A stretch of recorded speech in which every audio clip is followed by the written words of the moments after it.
Hello and welcome to the SC Playbook EPL podcast out of Supercoach EPL Week 15. It's a rapid fire podcast due to the quick turnaround in the game week with just over 24 hours between rounds. We couldn't get the regular crew together in studio on the short notice and on that short turnaround, but we wanted to make sure that we didn't miss a week of the show. We want to keep you up to date, in the know with all the stats, all the good stuff moving forward to Week 15. No, I am not Alexander the Great and Molchanov. It is Tim Williams on deck to run through the show today. You'd probably more commonly know me in SC Playbook circles around the NRL and the cricket content. I am however, today stepping into the hosting chair. I am EPL obsessed. I'm a long-term fantasy Premier League player. I'm an EPL diehard. Am I an expert at EPL? Absolutely bloody not. I'm not. That is why I've got a guest on that does know it. He'll do the legwork for me today. I'll be leaning on him for this show. It is former Supercoach overall AFL runner-up and EPL expert Steve Nikolovski. Stevie, how are you? I'm good, Tim. It's good to see your face, mate. It's been a long time. We always communicate over the phone and email, but we very rarely see each other. So yeah, it's good to be here. Thanks for having me on. Looking forward to sort of our next catch up when you're in Melbourne, so we can get on the beers again.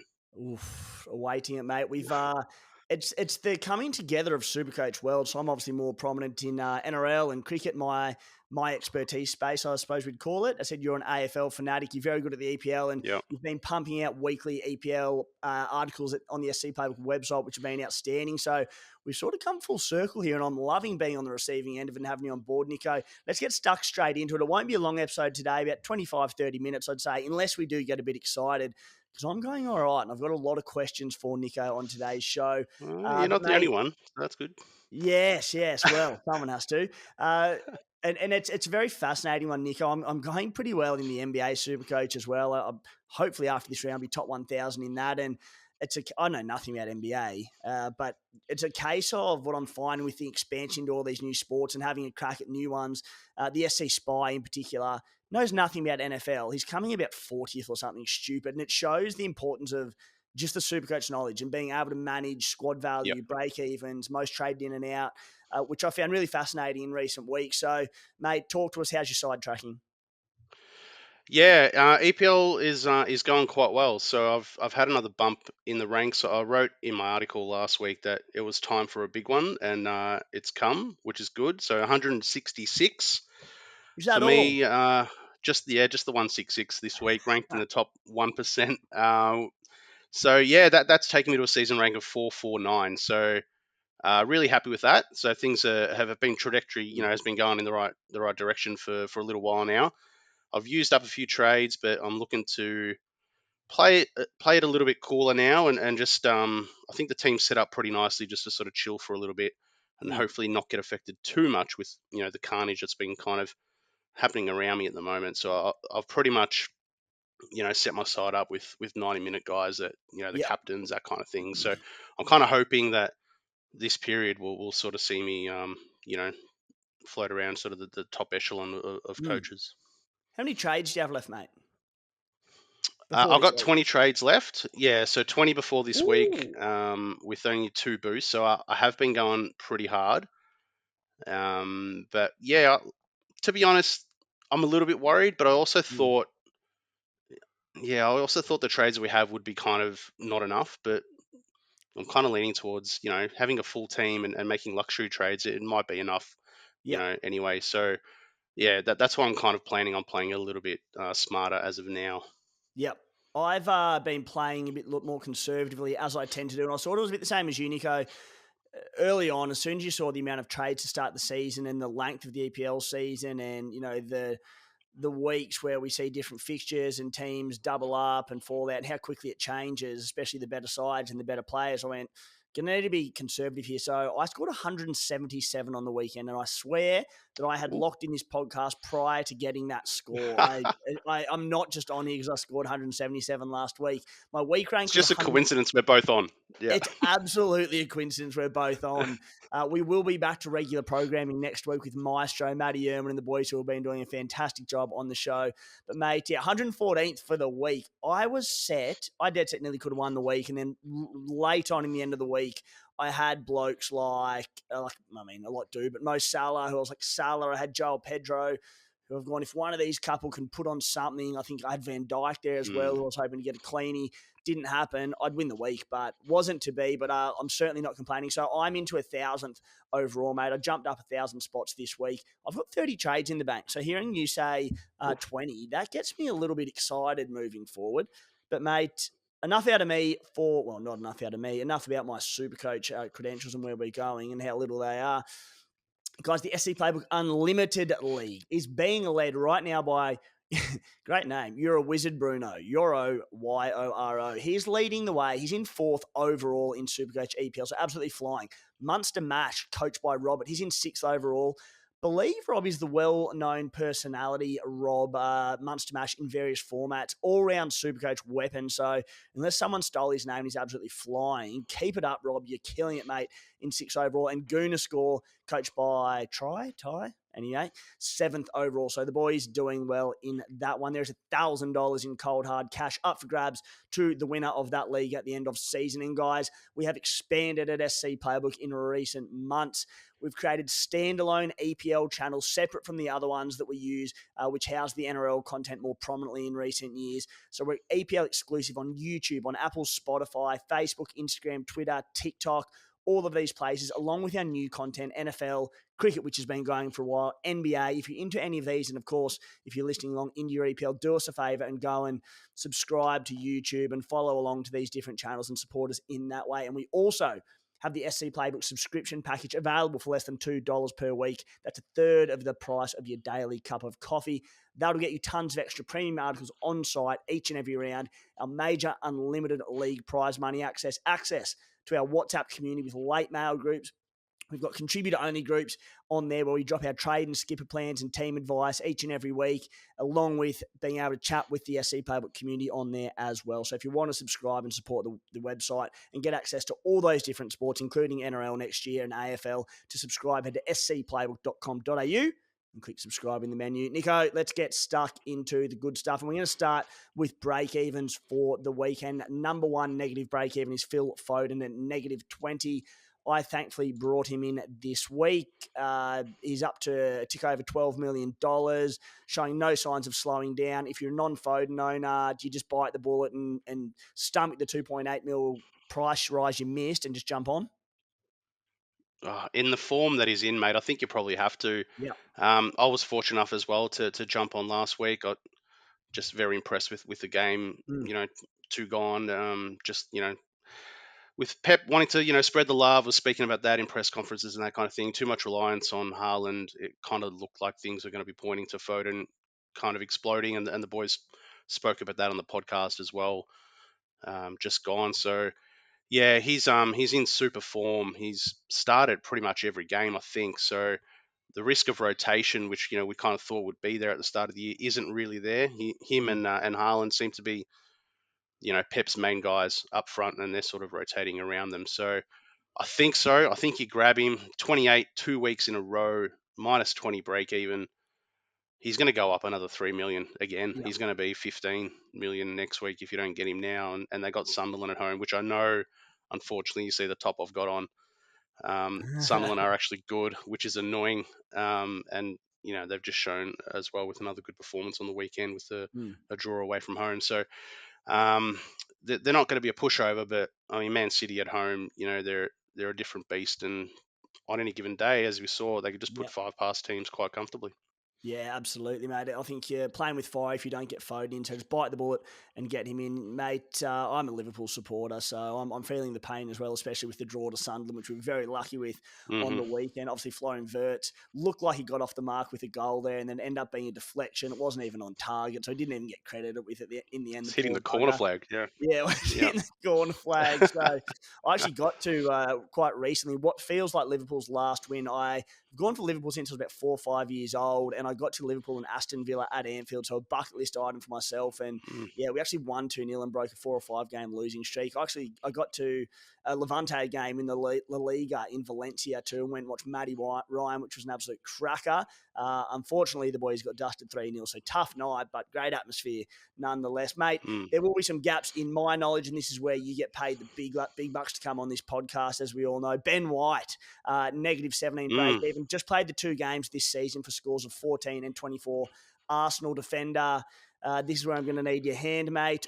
Ben White's he Yep. back from No injury? What's worries. he doing? Are we buying him? What's happening here? Uh, Look, I don't think so. He's a no-go. He's only come in to sort of give Timber a bit of a rest. Yeah. So did get an assist on the weekend and a clean sheet. Obviously, that's why he's got the 24 points. Hmm. But I think he's probably going to be out of the side again, even though he was man of the match on the weekend or midweek. Sorry, just gone. So I think you just have to steer clear away. The minutes just aren't really there for him.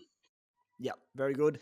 Murillo at Nottingham Forest at $7.48 million. He's got a negative 13 break even. He didn't play on the weekend, so let's scrap past him. Mikel Well, Merino. he's been injured. Yeah. Yeah, he's been injured, Timmy. So he could come back in, and Forest are going pretty well. Hmm. Definitely improve things, but yeah, if he's named, maybe you could go there if you sort of need someone around that price. But yeah, Everton away, I'd Yeah. kind of expect them to score anyway. Yeah. Marino, midfielder at Arsenal, $9.5 million, a negative 12 break even coming into the round. We'll also get to the most traded in and out players this week quite shortly. He is in around there, but Mhm. what are your thoughts there at negative 12 break even? Yeah, so he plays up top, but they're starting to get some cavalry back in that position. Jesus is back from injury and back on the bench, so he's going to come into the fray. He's Mm. very short term, unless you really needed a bit of a cash play with someone around that price. I'd probably just stay clear. I imagine he might go back into defence or just back on the bench. Okay, and do we know how far away Odegaard is? I'm pretty sure he was back on the bench midweek, Okay, or if he wasn't, he'll be back this weekend. So yeah, he's right sort of there, and okay, that also kind of affects Eze as well okay. with the minutes and like they've shown Arsenal have shown that they're quite happy to rest players. We saw Timber obviously not start on the weekend, only came on because of the injury to the centre back, and there was also Calafiori who got hooked at halftime as well. And played the Yes. full 90 minutes in midweek. So we're going to see a little bit of that. Even Saka was on the bench as well midweek. So they're going to do it to, I guess, show the depth that they've got in their squad, utilize that depth, make sure that their main guys don't get injured. So Arsenal's a bit of a question mark around a lot of these kind of fringish kind of players. I would have thought. Okay. Mate, number 5 on the list, one of your boys at Newcastle, Lewis Miley, a negative 12 break even, 6-point average for the season. Coming up against Burnley this week, very cheap. Any interest there Mm. or trap? Nah, really good young kid, but once again rotation. He's got to come in Yeah. to give. Bruno Guimaraes was on the bench midweek, came on and scored. So he was kind of in the midfield because of that, giving these guys Jolinton, these fellas, kind of a little bit of Mm. a time off on the bench and just rest the legs a little bit. So he's that kind of bench player that I've been talking about that you kind of probably want to avoid. I think in this time you don't want to be mucking around with these kind of players and worried if they're going to Mm. start or having to change your formation on the fly, 5 a.m. and all this kind of stuff. Yeah. So, yeah, avoid for me. Mate, next on this list at number 6, Christian Romero, the Tottenham Hotspur defender, 31 points on the weekend, scored a couple of goals there. Looking at his season so far, there's been a few good scores, but far out, something's never changed in Supercoach. I spend a lot of my time reading the SC Playbook articles from all you boys who are obviously far more knowledgeable than myself, listening to the podcast as well. So I credit everything basically to you boys. So thank you very much, Nico, and the WhatsApp chat. Mm. Just people chasing last week's points. It's a fantasy sport 101, and I'm looking at Romero, and I'm looking at minutes, and I'm looking at scores, and he's pretty well locked. Well, he is. He's a locked 90-minute defender for the Spurs, coming off the 31 pointer, but prior to that, 1, 3, 3, 3, 4. I mean, he's cheap. He will make quick money, obviously, but in terms of a playable option, I wouldn't be loaded with confidence. What are your thoughts on Romero? Yeah, look, he's their captain, so Mm. he's probably going to play more often than not. He's been out with injury a little bit. That overhead bullshit goal to get the equaliser against my Yeah. boys on the weekend was the slowest overhead goal. I don't know how no one just sort of cleared it out of there. Ended up in the corner, but yeah, look, 2 goals. Obviously, he's going to be very rare air Mm. for him in games. Tottenham, they just haven't really been doing that well, so I don't think there's any real point. There's much better defenses to buy Mm. into, and around that price, you could probably even go for someone like Saliba, who's going to probably be back from injury this weekend. Yeah. Mate, moving down the list, was there anyone else that's caught your eye in terms of the negative break evens? It sort of drops down from -9 break evens onwards from there. Any other eye catchers? We got. I spoke about Maxim de Kruijper from Mm, Brighton. Seems to be playing in the top three at the moment rather than a defender, so out of position, which is interesting. They are going to get some players back though, and I feel like that's probably a really short-term play that might even fall apart in 2 game weeks. So probably avoid there. Ollie Watkins is actually back into a bit of form, so he's got a yes. -9 break even. I started the season with him and thankfully jumped off pretty early before his price plummeted. So he's lost Mm, 3 million, and it was 4.5 million before that. So yeah, it's good to see him back on the on the score sheet. He's a good player who's obviously been down on confidence. So you know maybe if they weren't playing Arsenal, you could look at that. But I'd stay away against the Arsenal defense this week, even though he's got a -9 break even. mm. Outside of that, there's a couple of Leeds boys and Reindeers who have got negative break evens, but I'd probably stay away. Leeds have got Liverpool this week, which you'd expect will be not the easiest for them, even though they are playing really well at home. Dan Burn Mm. is one that I do like. I'm My stunned boy, that Dan Burn 4.6. is. I'm stunned that Dan Burn's at 14. We'll get to my trades later, but he's very firmly in Mm, the plans and has been since last week. I held off a week for a few reasons, but I'm stunned that the -8 break even and for a ton of different reasons with Dan Burn. Like you get him at 4.6 million, and he's dropped because of those 2 games where he had a -7 against Brentford a few weeks back, a mm, -1 against West Ham before that. But I mean, all in all, mate, he's averaging 7.2, which is very reliable. He's locked 90 minutes for a good club in Newcastle, who not playing their best, sure, but still, he's had I think two assists to his name this season. You're picking him up for 4.6 mil, and this is a bloke who started the season at 7.3. He's peaked as high as $10 million. I think he's a fantastic pickup. I thought he was a lot mm. higher owned. He's about 5% ownership. I can't believe he's not higher. Yeah, and you've got a sugar hit straight away with Burnley at home this Yeah. week. So he's the kind of bloke that if he's not playing, you know, left back, he's going to be playing centre back. Mm. So he's got that flexibility in where he just sort of covers, where the team needs him. Eddie Howe loves him. Every chance he gets, he plays him. So yeah, his price is where it is. As he said, he gave away a penalty, I think, one week and got sent off another. So Yeah. he's there because of those reasons. So he's a super buy. Yep, Yeah. agree. Nico, moving on to the most traded in and out players. Well, starting at number one, Phil Foden. This is also among the top 5% of Supercoaches overall ranked. Foden at $12.2 million, 28 points on the week. And we've touched on him a little bit earlier, but I suppose do you swallow your pride if you're a non-Foden owner? The way he's playing, do you just lock him in and buy him? Again, there's more money to come with that -20 break even, so you just get him in, right? Yeah, I think so, mate. Back in unreal form, World Cup, squads, to talk about as well. He's yeah, he's part of the I guess the new way that Pep wants to play things, not being Mm. too reliant on Erling Haaland as well. And Mm. it looks like those two are the main guys in that Arsenal attack, hopefully along with Doku as well, because I'm Mm. tripled up. But yeah, Ooh. I think you just have to buy him, mate. Up Yeah. 3 mil, just gone. It's projected to go up another 3 mil again Yeah. against Sunderland on the weekend. Lock and load. Number two, a bloke I've had, one thing I've nailed this season, my goalkeepers. I've had Tyra as my loop from the start of the season and David Raya. Raya's number two this week, which is interesting of all weeks. I mean, they've got a reasonable run coming up, but obviously Villa at Villa Park, not the easiest one. Ollie Watkins hitting a bit of form. What are you doing with the keeper positions? Is it a spot you're trying to just pick and stick for the season? You find something like Raya. Are you chasing fixtures? What's the way to play it? Yeah, I think it is a set and forget. I mucked around at the start of the year. I wanted to sort of have a plan to get to Raya, and Yeah. unfortunately, Raya and Arsenal just started the season really, really well when I expected them, to have some tough fixtures and maybe, not Yeah. start off the season like they did. So it backfired and I mucked around. I do have Raya now. I think with a couple of low scores, he's at a really achievable price at 6.4 mil. The only query, as you said, Villa away, maybe you just wait another week and go next week. But perhaps you've got Sanchez or something like Mm. that who's stinking it up and you want to move on, which Yep. is no problem.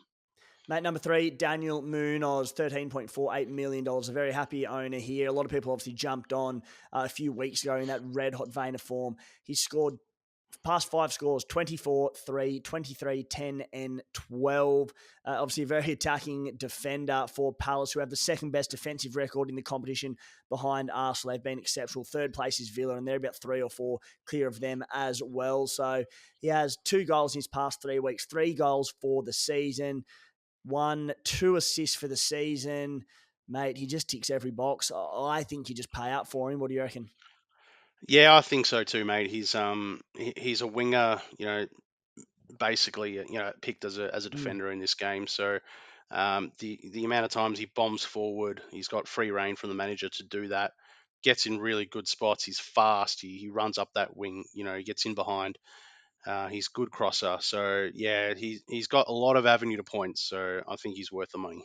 Number 4, Riccardo Calafiori, Arsenal defender. A bit of rotation, potentially risk there with all the options that they've got that you spoke about earlier on in the show. But at 8.2 million, we know how good he's been this year. We know, I mean, how safe, I suppose, to this point the Arsenal defence has been. Is he a bloke you'd be looking to buy? He's already at 45%. In fact, the 4 players that we've spoken about as the most traded in, they're already at among the top 5% overall. 49% owned, 59, 53, and 45. So they're following the big dogs. And yeah, what are your thoughts on Mm. Calafiori? Yeah, he's been hooked at halftime recently, which is, would be a bit of a worry. It's probably more just, again, load kind of management Mm, stuff. Yeah, I just wait a week. I mean, they mm. got Wolves next week, I think, don't they, or something? So maybe just hold off one more week and then go again. Just perhaps he'll get another rest, and you're going to be thankful for that. I think there's no real reason to rush in. Yeah, we'll break even at 5. So he's not going to Yep. skyrocket in price, barring a goal or an assist or something. So, I mean, even then, like I said, Villa this week, there's every chance Villa can put a goal on him despite how good the defence is and he doesn't score overly high. Into the Wolves next week. Maybe he does get benched and gets a little rest. So, yeah, as I said, no knock on buying this week, but I think I'm with you, mate. Wait for that Wolves game next week and just see how things play out because you don't know. Number 5, Yankuba Minteh at $10.6 million. We're going to speak about midfielders short. I've got a question for you when we get to my trades that I'm very, very interested in what you've got to say. But at number 6, another Arsenal player in Bukayo Saka did come off the bench on the weekend. Fortunately, though, for those, he was one of the most traded in players. He did score in about 29 minutes on field for 11 points. So, mate, at that $9.8 million mark, back-to-back 11s, he's finding some form. An upcoming run, Villa this week into the Wolves, Everton, Brighton, then back against Villa. So it's a pretty good run to come. What are your thoughts on Saka? Yeah, no issues. Set and forget pick for mine. He's quality. He's had a bit of a rest now. He's scored points for you during that rest, which is Mm. perfect. So yeah, he's their main guy really up forward. So they want to keep him obviously fit and fresh, so and firing. So yeah, no issues with him. But if you can wait another week, I'd maybe do that. I wouldn't move off someone like a Mateta or anything like that just yet. Mm. I'd probably give him one more week. But yeah, solid pick, Saka. No issues. From now on to season's end, do you see Saka as a top 3 finishing forward? Yeah, probably do. Yeah, yeah, yeah. I mean, he's got pens as well. He's those. They're the players that you want. So, um, yeah, literally, like, there's no real risk picking him. So Yeah. that's kind of what you want in this game. Yeah, I mean Mo Salah off to AFCON soon, also in absolute all sorts. So you can see Yep. a trade there probably makes a little bit of sense. Number 7, another one of your boys made at Newcastle, Nick Waltermaid at $7.2 million. He's currently just in 7% of teams, again in that forward position, coming off 14 points on the weekend, having a fantastic season, back-to-back scores of 13 and 14, an upcoming run looks good in coming weeks. Burnley into Sunderland. Granted, Sunderland have been excellent. It gets a little bit tougher from there. Chelsea, Man U, but then into Burnley again. So Burnley twice in 5 weeks Mm. is enticing. What are your thoughts on Walter Maid? Walter Messi, I love him. He's quality. He's young. He's really good with his feet. He brings other players in, gets him involved in the attack, holds on the ball really well. He's got deft touch. Got an assist on the weekend. I own him in FPL. I think he's a really, really good pick. And as you said, Burnley twice in 5. Like, happy days. Yep, he's a good pick. At 7.2 mil compared to Saka at 9.8 mil at the price difference, who would you be picking? If it was a 1 week play, I'd be going Walter Mata, but Mm. long term, I'd be going Saka. Walter Marder. That is what I said the first time. I'm sure of Mm. it. Mate, your trade plans for week 15. What do you got for us? Mate, I'm sitting on my hands this week. I'm not doing anything. I've got 5 guys in defence that I'm pretty happy to play. I've actually got Saliba on the bench at the moment, so if Mm. he comes into the fold, I've got a bit of a decision to make. The ones that I'm looking at trading sort of in the future are guys like Enzo Fernandez. I'd Mm. probably ideally be looking to just flick him to Cole Palmer when those kind of prices match up, and only using a trade for that. Only got 70k in the bank, so really, not much to work with. I've also got Rogers, sitting there on the pine as well for me. So I've got guys on the bench that could easily come in. So and no real issues on field unless Rice is injured. There's Mm. a bit of a concern around his calf. He obviously came off. However, he's come out on Sky Sports and said that he's all good. Whether Yep. that's smoke and mirrors, I don't know. But if he says he's good, hopefully that's the truth, and he's right to start up. I've actually got the VC on him this week. He's just an elite player in this format, averaging 10.5 points. So if he gets an assist or something, he's getting 20 points. Yep. Very good, mate. For the Kuma Stallions now, I don't get the opportunity to be on this podcast very often, although there might be more in the future because I'm having an absolute bore with it. But I am going to take a chance to send a few shout outs to a few players who have done wonderful things for the Stallions this season. Number one, Morgan Gibbs White. The contributors laughed at me when I said I was picking him up at $5 million, and he was just absolutely tremendous for me after what was a little bit of a slow start in a couple of weeks. He went triple figures about 3 weeks on the trot. Sold him last week and made about 5 million. So he's gone. The other one there was Igor Thiago, who I started the season with. Shout out to Harry West for that little layup for me, who gave me a bit of team advice before the season started. I did sell him before his 25-point week. He'd made about 8 mil for me or something stupid. And I'm like, that's enough. We're done. And then $25 million. He just tends never to miss a penalty. And Brentford seem to be getting a stupid amount of penalties as well. But look, he made cash for me. So thank you to those boys for my trades this week. Mate, I think I'm going to consolidate my defensive position. Esteve, who was also a Harry West suggestion at the start of the year, one of his rare misses for me, was Esteve. He's had a few moments. He actually scored well last week, but he just plays for Burnley, who are trash and can't get a cleanie to save himself. So I'm going to go Esteve out and I'm going to go Burn in, which leaves me with 5 really solid Hmm. defenders to pick and choose between. Now, this is where you come in, mate. I already have, before that trade, that'll cost me a mil or something. I've got $5 million in the bank to play with. I need a midfielder. I'm going to be trading out Caicedo. He has a high break even. Coming back from that suspension, that's fine, but I just think there's better out there. Now, I don't need to do the trade this week, but I want a midfielder. I currently have Foden, Rice, Dewsbury Hall, Grealish. People be sitting there going, you still have the Everton boys. I'm like, well, they're doing a job for me, and not a lot of others Hmm. are. So I'm hanging tight for the time being. I'm getting rid of Caicedo. I want a midfielder. My plan was to get Bruno Fernandes, averaging, what is he for the season? 9.9 points. He's the obvious one, mate. He scores well, even when he doesn't assist or score as such.